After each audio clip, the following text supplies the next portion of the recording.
कई बार जीवन एक ऐसे मोड़ पर आकर रुक जाता है जहां किसी काम में कोई मन नहीं लगता।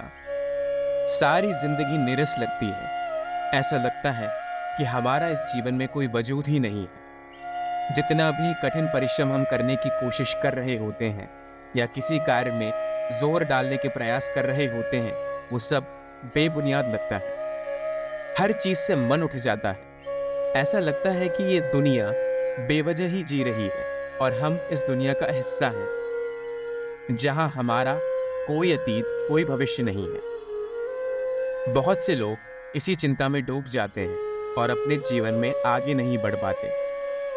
कई बार परिश्रम करने के बाद जब तक लंबे समय तक उन्हें कोई सफलता प्राप्त नहीं होती, तो उनका कठिन परिश्रम से मन उठ जाता है और उन्हें ऐसा लगता है कि सिर्फ और सिर्फ भाग्य का खेल है जो हमें आगे बढ़ा सकता है।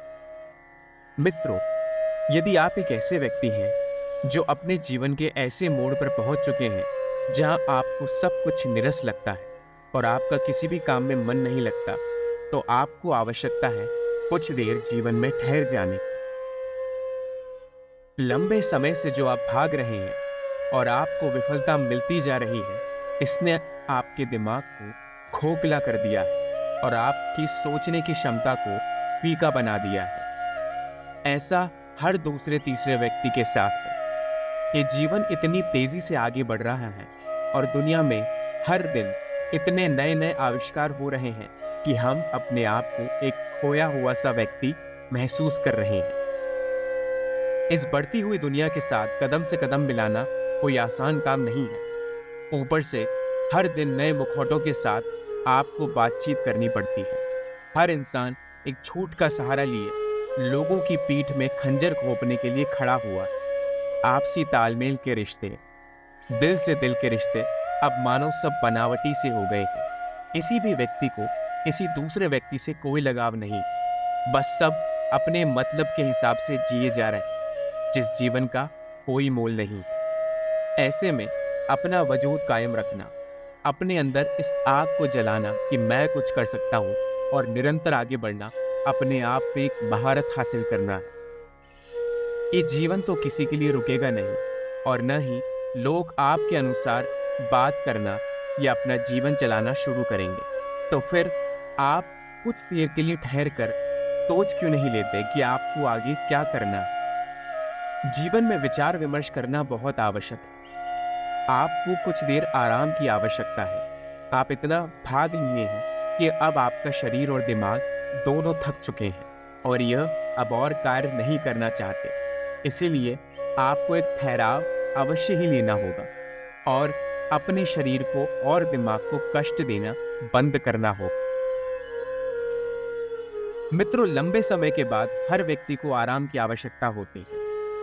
आप अपने जीवन में ठहराव लेकर ये सोचिए कि अब यहां से आगे बढ़ने का क्या रास्ता है। निरंतर प्रतिदिन की परेशानियां, इधर उधर घर गृहस्थी का बोझ और जीवन के कई निर्णय हमको इतना दबा देते हैं कि हमारा दिमाग काम करना बंद हो जाता है और हमारे अंदर की जीने की क्षमता भी मर जाती है। ऐसे में हमें लगता है कि अब ये सांसारिक मोह माया छोड़कर कहीं जंगलों में चले जाना चाहिए। ऐसी कोई शांत जगह बस जाना चाहिए जहां दुनिया का शोर पहुंच ही ना पाए और इसी उलझन में हम जी ही नहीं पाते।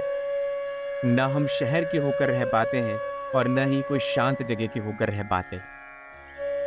आपको जरूरत है ध्यान और योग करने की। यदि आपके जीवन में ध्यान और योग नहीं है, तो तुरंत आज ही से इसे अपने जीवन में ढालिए। ये आपको अपने मन को शांत रखने में मदद करेगा और आपको ये बताएगा कि आपके अंतर्मन की क्षमता कितनी गहरी है और आपको किन किन बुलंदियों पर ले जाने के लिए तैयार खड़ी है। ठहराव सिर्फ योग के द्वारा ही प्राप्त किया जा सकता है और यह ठहराव कितना आवश्यक है, ये आप साधु संतों को देखकर पहचान सकते हैं। उनके ज्ञान को देखिए, उनके मन की शांति को देखिए, उनके जीवन का अनुभव लीजिए। किस तरह से वो गली गली भटक कर एक जगह स्थिर होकर बैठ जाते हैं और बाद में घने जंगलों में लंबे समय तक तपस्या करते हैं। ऐसा इसीलिए क्योंकि उन्होंने अपनी इंद्रियों पर काबू पा लिया है और योग और ध्यान का सहारा लेकर अपने जीवन को सुधारने का प्रण ले लिया है। इस जीवन को एक प्रतियोगिता की तरह मत लीजिए। हाँ, सभी लोग दौड़ भले ही रहे हैं, परंतु कोई इस प्रतियोगिता में प्रथम स्थान पर नहीं आएगा। सब लोग ही हारेंगे, क्योंकि सब लोग जीतने के लिए दौड़ ही नहीं रहे हैं, सिर्फ अपना जीवन काटने के लिए दौड़ रहे हैं, और इससे ज़्यादा बेकार जीवन नहीं हो सकता। इसीलिए मित्रों, यदि आपके जीवन का रस उड़ गया है और किसी काम में मन नहीं लगता, तो ये सारे तरीके आपको अपनाने होंगे और योग और ध्यान का सहारा लेना ही होगा। यही से ही आपके बेहतर जीवन की शुरुआत होगी।